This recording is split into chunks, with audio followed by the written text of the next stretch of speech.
Your child used a name you recognized.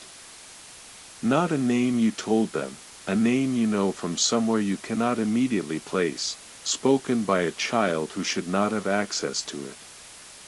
You have explained this as coincidence, as something overheard, as the ordinary creativity of a child naming an imaginary companion. The Office of Generational Occupancy Events has a different explanation, and it concerns dwell, too, the entity this archive has previously documented at childhood addresses, homes that remember their former occupants. What the office has not previously disclosed is that the entity has been learning the names of people who lived in your home before you did. Your child has met one of them. File number 038. Office of Generational Occupancy Events. Classification, dwell child. Entity designation, the occupant, dwell, 2. First documented generational transmission, November 1993, following reports from 3 separate families in Decatur, Georgia who reported children describing imaginary companions using the same name. Investigation confirmed the name belonged to a former resident of all 3 homes, different homes, same former resident, who had moved between all 3 addresses between 1971 and 1988. 2 had followed him to each one. The children had never met. If your child has named an imaginary friend with a name you recognize from prior occupancy records, the office requires the following. First, do not tell your child the name is connected to a real person. The office has documented cases in which this information changed the nature of the contact in ways we were not prepared for. Second, note what your child says the companion looks like. The description is relevant to the entity's current classification status. Third, note which room your child most frequently visits when interacting with the companion. The room is almost certainly the room with the highest occupancy memory in the home. Do not rearrange or repaint that room until the office has assessed the case. In the first month of dwell child events, children describe the companion in terms consistent with an adult, not an adult they know, but an adult whose details are oddly specific. The companion has a job. The companion has a car the child can describe. The companion has a family. The specificity increases over time. By week 6, children in active dwell child cases begin reporting that the companion has told them about the house, specifically, about the house as it was before the child's family moved in. The children described rooms that were different, objects that were there, what color the walls were. The office has verified these descriptions in 14 of 31 documented cases. They are accurate.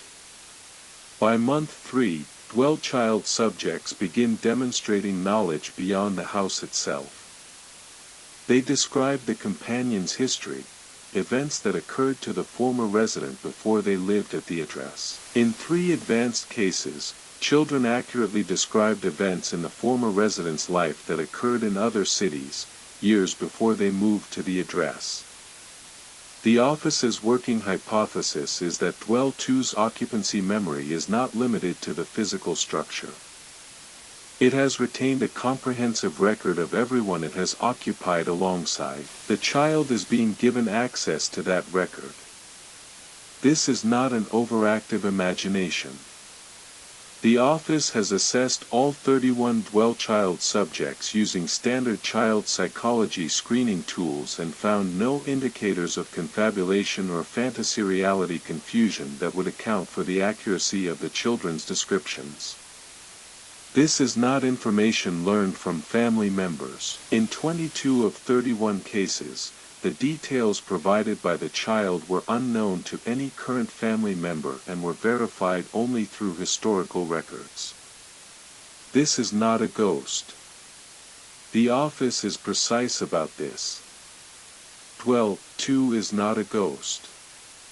It is something that occupies, and it does not require death to do so.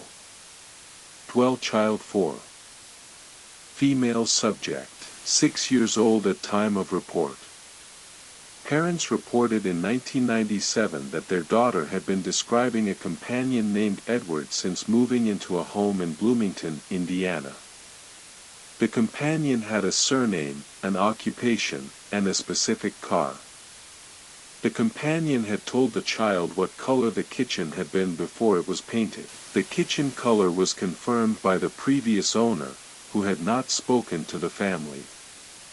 Edward was the name of a resident who had lived at the address in 1962. He was located and confirmed to be alive. He could not explain how the child knew his car. Dwell child 14. Male subject, 4 years old. Parents reported in 2008 that their son had begun referring to a companion named Margaret who lived in the room that had been renovated before the family moved in. The companion, the child said, did not like that the room had changed. The child began spending time in the room's original footprint, sitting in the original corners. The office investigated the prior occupancy at 701 Fenwick Road, Indianapolis, Indiana. A Margaret had lived there for 31 years before her death. She had died in the room before the renovation. The previous family had not disclosed this. The office requires the following prohibitions. Prohibition 1. Do not tell your child the companion is not real. The office has found, in 7 cases, that this instruction caused the child distress and the previous residents of the home to become more active.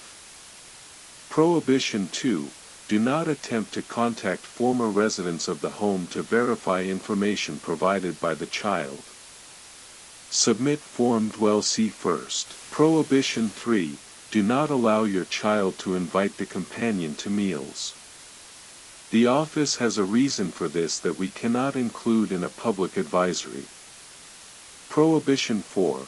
Do not move out of the home without following office protocol. In 9 cases, subjects who moved without contact were found to be in Dwell Child Active status at their new address within 3 months. The office filed its first Dwell Child report in 1993. We have documented 31 cases. We believe the actual number is substantially higher, as most families interpret the phenomenon as ordinary childhood behavior. The office notes that Dwell, 2-generational transmission events have been increasing in frequency since 2015. We have not identified a causal direction. The entity may be drawn to turnover. Or turnover may be what the entity has been causing. The office is aware that many people watching this transmission share their home with a child. The office is also aware that some of you, while watching this, have recalled a name your child has mentioned, a name you noted and then set aside. The office asks you to retrieve that memory now. Note the name. Note where your child was when they said it. Note the room. File 039 concerns what happens when 2 entities operate in the same location at the same time. The office calls it cross-event alpha. That transmission follows.